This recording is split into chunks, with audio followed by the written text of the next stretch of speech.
नमस्कार मित्रांनो, राम राम, जय हिंद, जय महाराष्ट्र, जय शिवराय, जय संविधान. मित्रांनो, 26 तारखेला महाराष्ट्र सुरक्षा रक्षक आघाडी अध्यक्ष उदय भटजी व सरचिटणीस दत्तात्रय आत्याडकर यांची बैठक झाली आणि त्या बैठकमध्ये काय बोललेले आहेत आपले उदय भटजी त्यांचा आपण व्हिडिओ आपल्या माध्यमातून सर्व सुरक्षा रक्षकांपर्यंत पोहोचवतोय.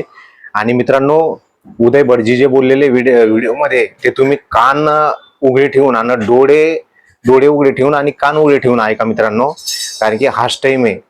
आता जर हा टाइम आपण गमावला तर मग आपलं पुढे मुश्किल होणार आहे.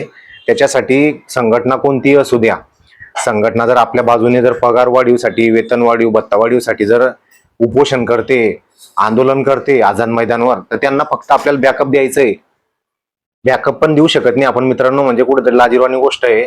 मी तर माझ्या सोशल मीडियाच्या माध्यमातून मी सर्वांना, कोणतीही संघटना असो, मी प्रत्येक संघटनेला मी सपोर्ट करतो माझ्या सोशल मीडियाच्या माध्यमातून आणि तुमच्यापर्यंत व्हिडिओ घेऊन येतो. तर उदय भटजी काय बोललेले व्हिडिओमध्ये हे तुम्ही स्वतः ऐकून घ्या आणि त्यांच्यानंतर तुम्ही ठरवा की तुम्हाला आझाद मैदानला 3 तारखेला यायचं आहे का नाही यायचं आहे. त्याच्यासाठी मी हा व्हिडिओ बनवला आहे. तर साहेबांचं बोलणं तुम्ही. सुरक्षा रक्षक मित्रांनो, 16 जूनला आपल्या वेतन आणि भत्तेवाढीच्या इरादा सूचनेची मुदत, जी ऑब्जेक्शन सजेशन करता मागितली होती, त्याची मुदत संपलेली आहे. आता पुढचा टप्पा मंडळाने आपला प्रस्ताव कामगार आयुक्त कार्यालयाकडे पाठवण्याचा आहे आणि कामगार आयुक्त कार्यालयाकडून तो शासनाकडे जाईल आणि मगच खऱ्या अर्थाने वेतन वाढ आणि भत्तेवाढ आपल्याला लागू होईल. हा जो मधला 2 टप्पे आहेत, 3 टप्पे आहेत, ते जलद गतीने होणे आवश्यक आहे. कारण मागच्या काही पगारवाढीच्या वेळेला आपला अनुभव आहे की हे टप्पे प्रदीर्घ काळ लांबले जातात आणि त्यामुळे आपली वेतनवाढ प्रत्यक्षात 10 महिने, 8 महिने, 6 महिने उशिरा सुरू होते आणि अर्थातच आपल्याला त्याची थकबाकीसुद्धा मिळत नाही आणि हे एक मोठे नुकसान होतं.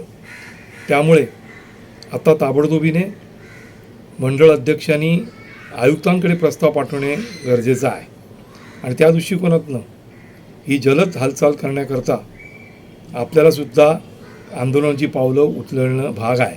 आणि त्या दृष्टीने 3 जुलै जे शुक्रवार येतो आहे, त्या दिवशी दुपारी 3ला आझाद मैदान इथे आपण मोठ्या संख्येने जमायचं आहे आणि आपण कामगार मंत्र्यांना त्यावेळेला निवेदन देणार आहोत की तुम्ही हस्तक्षेप करा आणि मंडळ अध्यक्ष तसेच कामगार आयुक्त कार्यालयाला निर्देश द्या की ताबडतोबीने प्रस्ताव तयार करा आणि अर्थातच मोगम नको तर ठोस वेतनवाढ व भत्तेवाढ आपल्याला हवी आहे. आपण आपलं मागणीपत्र सादर केलेलंच आहे आणि त्या दृष्टीने आपला दबाव वाढवण्याचा आता गरजेचा आहे. हा फक्त मुंबई आणि ठाण्यापुरतंच नाही, तर ज्या ज्या मंडळाची वेतनवाढ भत्तेवाढ आता राहिलेली आहे त्या सगळ्यांना ह्याच प्रक्रियेमधून जावं लागणार आहे.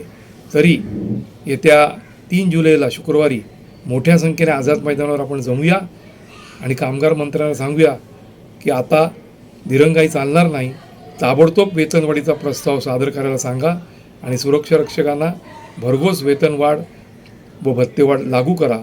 आणि त्याकरता आपण भेटूया 3 जुलैला आझाद मैदान येथे. इन्कलाब जिंदाबाद, लाल बावटे की जय.